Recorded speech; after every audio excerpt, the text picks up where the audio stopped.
live in the afternoon. I usually go in the morning, but I just had something to happen that I thought I would go and share. Come on and share with you guys. But for the premises of this video, I need to show you guys my surroundings. Okay, so you see the fence all the way around the property, pine, mother-in-law house over there, property over here, over there, over there, over there. You know, the gate is open right there. Property, property, property. But if you notice, everything is closed in by a fence. Okay, so now here we are. So I'm usually on here in the morning drinking coffee, but today I had to get on and drink some wine. Um, so my youngest daughter made 13 this Thursday that passed, right? So we decided we would do something a little different for her birthday this year. We were going to do an outdoor movie night where her friends could come and have the full movie experience outside. So they wear their pajamas. We got the little popcorn containers, the movie theater candy, nachos, hot dogs, all things movies, right? We're gonna have blow up seats and big old projector for the movie to bounce off the house. So she invited a select number of friends. Um, of those friends, the majority are African American, right? Black. She has two white friends that she invited. Now, growing up, I have always told my kids that racism is a learned behavior, right? It's something that somebody taught people to do. So one of her friends, now granted, everybody RSVP'd and said that they were going to come. Today, which is the day of the party, my daughter gets a text message from one of her white friends that says, my grandmother said, I can't come to your party because y'all live in the hood. Okay? Now, granted, I live on multiple acres of property, private property that I own, that's fenced in. The next person's home is down the ways from us. Nobody is really close. So I was really, really offended by this. This child or her grandmother has never been to my house. They don't know where I live. So immediately it started giving racist vibes, right? Oh, and did I say the little girl and her grandmother lives in a trailer park?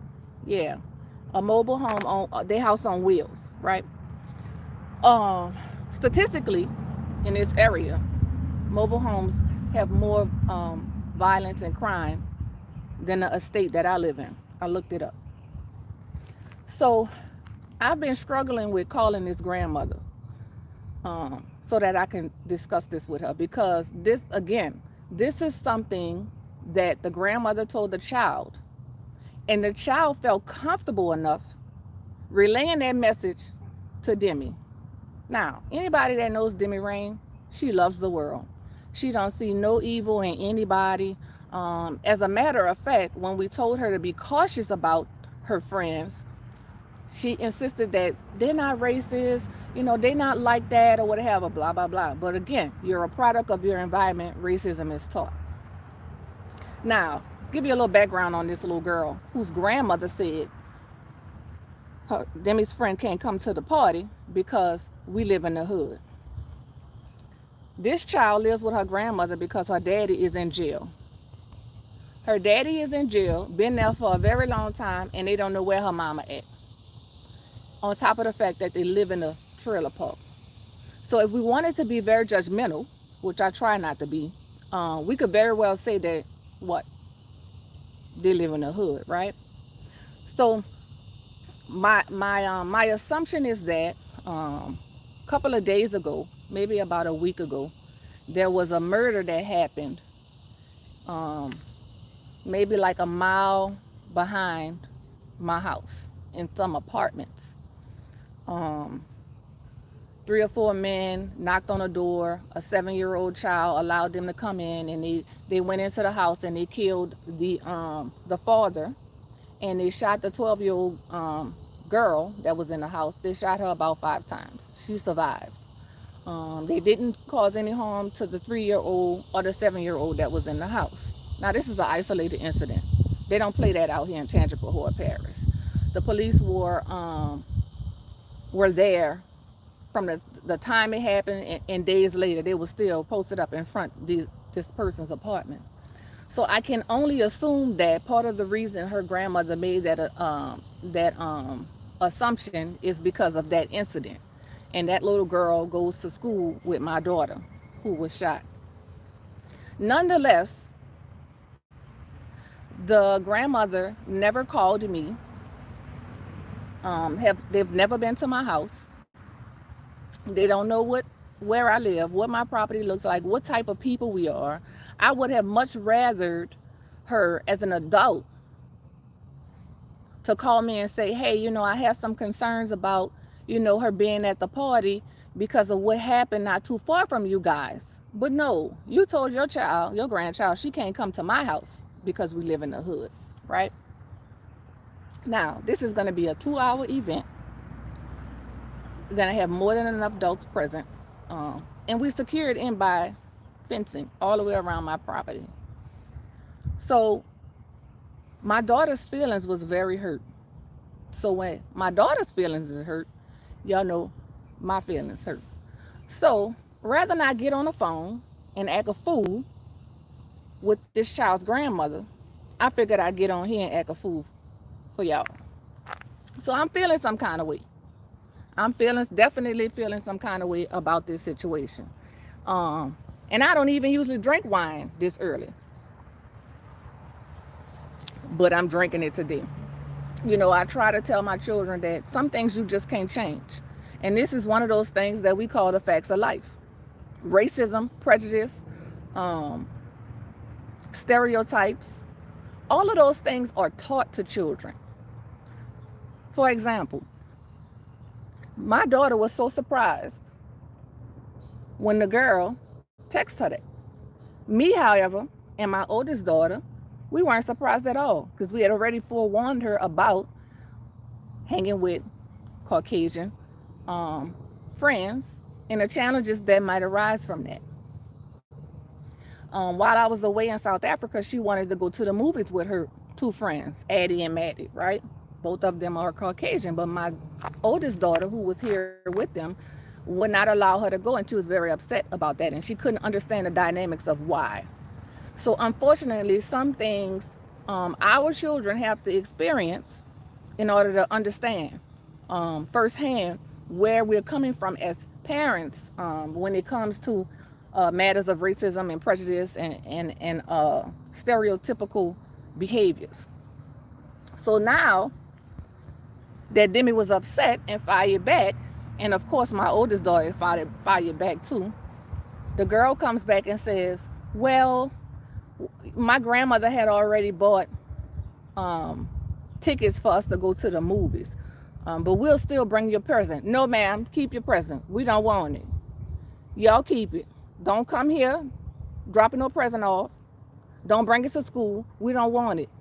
Your gift not invited. You've offended me and you've offended my child, and we're going to keep that energy going. And I'm really trying hard not to match people's energy, right? Because they say you're not supposed to clean dirt with dirt. But I'm struggling with that concept. Because at this point, I really want to match that energy. But I'd be very, I'm very curious to see what what your perspective is on this. So I welcome your feedback. This is therapeutic for me, because I needed to get this off my chest, but I didn't want to release it to the grandmother. So moving forward, Demi can't be friends with this little girl anymore. Do you guys think I'm wrong?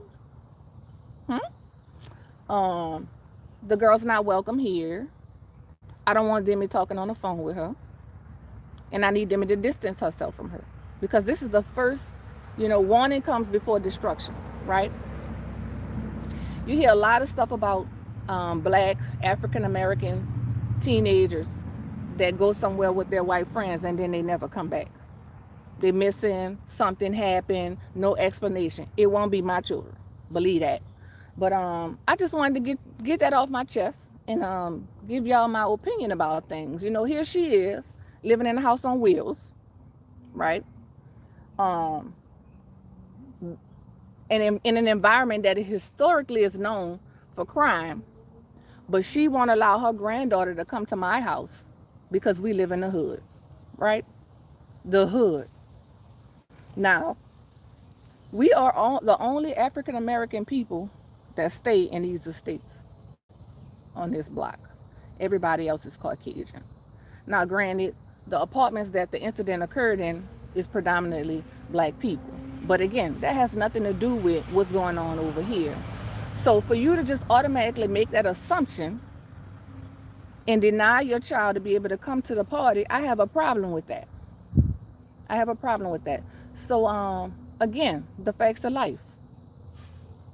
So what I want you guys to take away from this live is that racism, prejudice, and stereotyping is not an innate character of a person.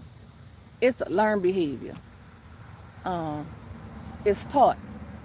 The children are taught by people who take care of them to view us in a certain way. So that being said, I'm gonna go ahead and get off this live and go finish getting ready for Demi's birthday party. Um, and hopefully I can get over this, right?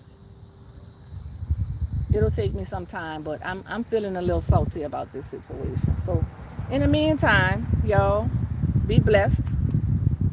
Remember, God is in the details. And practice my motto. Drink coffee for the things that you can change, and drink wine for the things that you can't. Peace.